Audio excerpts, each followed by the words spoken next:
From CBS News Bay Area, this is the Morning Edition. Thank you for joining us this morning. It is Thursday, January 11th. All right, let's get rolling. The snow is already kind of moved my feet, kind of took me away and swept me off the mountain. Stories of survival from the mountain after an avalanche, a woman waking up with gratitude for life, compassion for others experiencing loss. Our team live from Palisades, Tahoe this morning. Back-to-back brutal defeats here on their home floor. What's the way forward for the Dubs? A crowd reacting to loss, asking what's the answer to the struggle. You can't hear yourself think sometimes when this kind of noise is going on. Chatter over a chopper and the wish for silence in Sonoma. So it'll be quieter, much quieter than helicopter. Listen up and look up, tech-savvy Bay Area. How tech leaders take us soaring into what could be a quiet way to travel. I have so many questions. Do you have to have a driver's license in the sky? Good morning, everybody. I'm Reed Cowan. I'm Gianna Franco. Will you need a pilot's license? And where are you going to park it? Right. I mean, it looks pretty big. I don't know if that's going to fit in my driveway. Well, and I'm Nicole Zalimis, and I have answers. You're going to need a lot of money if you're going to be riding in that or owning one of those. Yeah. But, you know, if it's going to happen, it's going to happen here first in the Bay Area because we are that testing ground, you know, driverless taxis. Why not take it to the skies, right? Way cool. All right, let's take a live look from Half Moon Bay on this Thursday morning. Major king tides are expected here in the Bay Area today. And when I first came in, I said, king what? So we bring in Jessica Birch. And Jessica, can you... Oh, before we bring in Jessica Birch, we're going to hit the roadways with Gianna. So that's a dramatic pause and tease for what those king tides are. So you're going to have to wait for that until after your traffic report, G. Yeah, and Jess will have those answers. And as you see there, that water could definitely affect people along the coast when those king tides happen. Right now, I will answer your questions when it comes to your morning commute as you head across the San Mateo Bridge westbound. We are definitely tracking a few brake lights there, and it is getting slow for commuters heading over into the peninsula side of things, across the San Mateo Bridge over towards 101. So starting to see a bit of a backup there. If you are taking 880 right at Paseo Grande, we are definitely seeing some slow and go conditions there as well. And over at the Bay Bridge, if you are headed westbound over into San Francisco, traffic is certainly backed up. I want to show you a perspective here. You can see it is a little bit crowded across the upper deck there and over towards the Golden Gate Bridge. I'm kind of getting through these maps a little quickly. I'm hoping to get to this map I built. Here it is. This is 17. I talked about this just a few minutes ago, but this is a really, really backed up here for that ride northbound 17 through the Santa Cruz Mountains. We've got not one but two crashes there. I'm just getting more information in from CHP, but looks like it's going to be a bit of a struggle for that commute this morning. Not an easy place to find an alternate. So I did want to get that information out there because that is a tough commute for anyone making that ride in and around that area. Just be safe, everybody. Okay, so from waves of traffic to waves of water, what is a king tide and why is it making headlines? Let's bring in Jess. Good morning, Jess. Good morning to you guys. Now, high astronomical tides are allowing for minor localized flooding along the Bay Area shorelines today. Now, high tide happens just around 10:30, so I mean within the next couple hours. And if you do live in those low-lying areas, we are keeping a very close eye on you guys this morning. Let's change gears a little bit. Let's talk about the temperatures too, because we're under a frost advisory issued by the National Weather Service as well for all the Bay Area inland valleys. We're currently sitting in 30s and 40s. We're not at freezing level necessarily, but boy, are we close. And we're keeping a very close eye, especially up in the North Bay today, also sitting in the 30s due to those temperatures sitting well below average. It is a clear morning for us. Our first alert Doppler has nothing on it compared to yesterday. I mean, just 24 hours ago when we saw those rain showers sweep their way in from offshore, allowing for snow up in the Sierra, which also is the big reason for that avalanche. There's a lot to talk about for our forecast today, despite the fact that we're not seeing a lot of activity on this Doppler right now.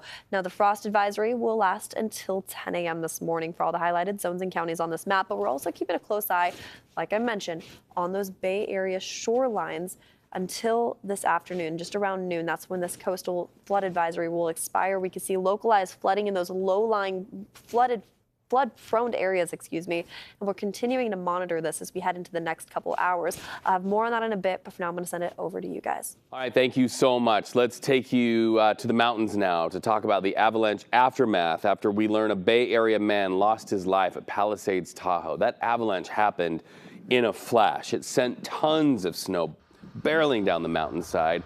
It hurt some, knocked others right off their feet. We have a team of reporters. Our Kelsey Thorud starts our coverage from Tahoe this hour. Officials here in Palisades, Tahoe have identified the victim who was killed in that avalanche. They say he was a 66-year-old Kenneth Kidd. He's from both Point Reyes as well as the Truckee area. Now, snow like this has been coming down all day ever since this avalanche happened. A terrifying moment on the slopes caught on camera. Skiers calling for help, attempting to dig out multiple people buried in a 150-foot wide avalanche at the Palisades Tahoe ski resort. Fellow skiers unable yet to help, filming the scene from the above ski lift. So I saw it when I was going up the chair, and then as I came around, anybody that was off the chair, we just all got asked to help. Jen Winklepleck is the one who shot that ski lift video. She says immediately after, she joined in on the search and rescue. Start probing and start trying to just find people. Officials say 4 people were caught in the slide. 2 were pulled out by other skiers. The other 2 buried beneath the snow.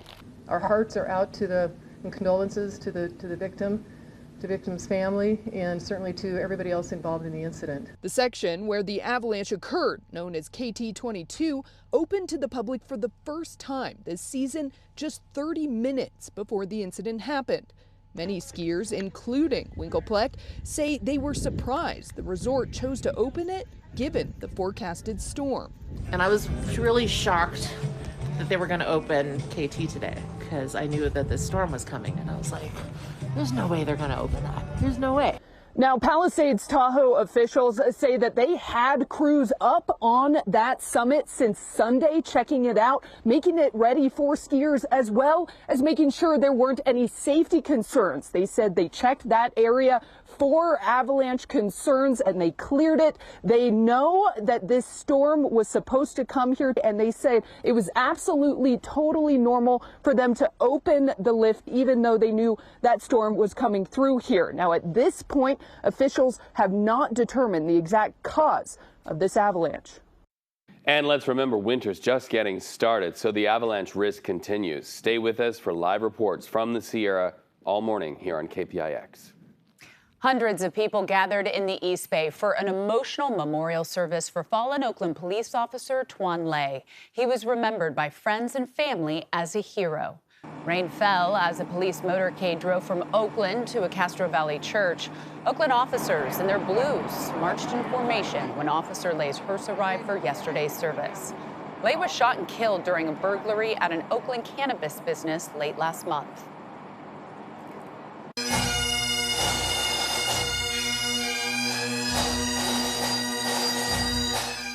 Family members said Le was a person who loved his pets, the outdoors, and above all, his wife, Sarah. The two were high school sweethearts who met at Oakland High and got married in 2018. Through tears, Le's cousin talked about his selflessness and love for family. Good girl. Good girl. This was the kind of person Tuan was at 7 years old and at 36 years old. From childhood to now, we will always remember Tuan for his willingness to share his time, making the effort, and bringing us together. At the end of the service, Police Chief Darren Allison presented Le's wife and his mother with flags and badges.